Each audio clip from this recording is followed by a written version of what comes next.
Hi, everyone, and Happy New Year. I'm here with the first Alex's Mindful Minute of 2019, and today I wanted to talk a little bit about diet culture terms and how to reframe a lot of those New Year's thoughts that you might be having about resolutions and things like that. So stay tuned. So, some of these, I guess, more hidden diet culture terms that you might want to watch out for are healthy weight loss, weight management, intuitive eating or mindful eating in order to lose weight. Another one is clean eating. And the last, which I feel like is very, I guess, famous one is it's not a diet, it's a lifestyle change. So, a lot of these terms actually have some diet culture messaging that might not be totally overt, but it's definitely in there because basically it's demonizing certain foods, like with clean eating, or in some cases, it's basically saying that larger bodies are bad and smaller bodies are good, and that's something that's not true. And it's something that can be really harmful to your relationship with food and your relationship with your body. So when you're kind of scrolling through Instagram and you're, seeing stuff about nutrition online, definitely look out for some of those terms, especially if you're seeking treatment for eating disorder recovery. You want to make sure that, the dietitian that you're looking for isn't promoting those things because that's really a contradicting message. So, what then can you do instead? The first thing that you might want to try out for 2019 is learning how you can appreciate your body. We have a couple of blogs on our website about body respect. One of my favorite mantras is you don't have to love your body in order to respect it. The next thing you might want to consider doing is reading the book Intuitive Eating.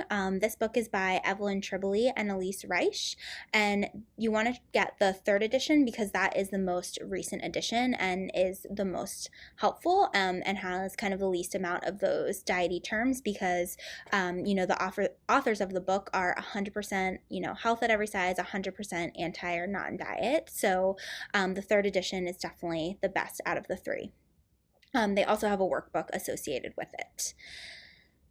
The next thing you might want to consider doing is listening to some of those anti or non diet podcasts. My first personal favorite is, of course, Food Psych by Christy Harrison.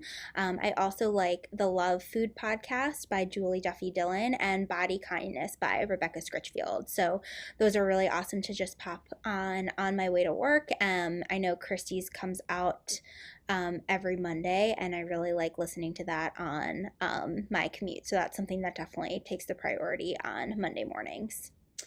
And then the last thing that you want to do in order to help your relationship with food and body is I'd really encourage you to work with a health at every size non-diet slash anti-diet dietitian or therapist because they can really help you to kind of offer a different perspective on our world and this kind of culture that's really entrenched in dieting, and it can be really difficult to do the work on your own. So those are just 4 things that you want to keep in mind in 2019 when you're working on improving your relationship with food and your body. So, thank you so much for listening. If you want to read more about this topic, you can head to our website. It's www.empoweredeatingrd.com. The title of the blog is Diet Culture Terms to Look Out For in the New Year. So, I definitely recommend that you take a look and stay tuned for the next Mindful Minute in our newsletter in February.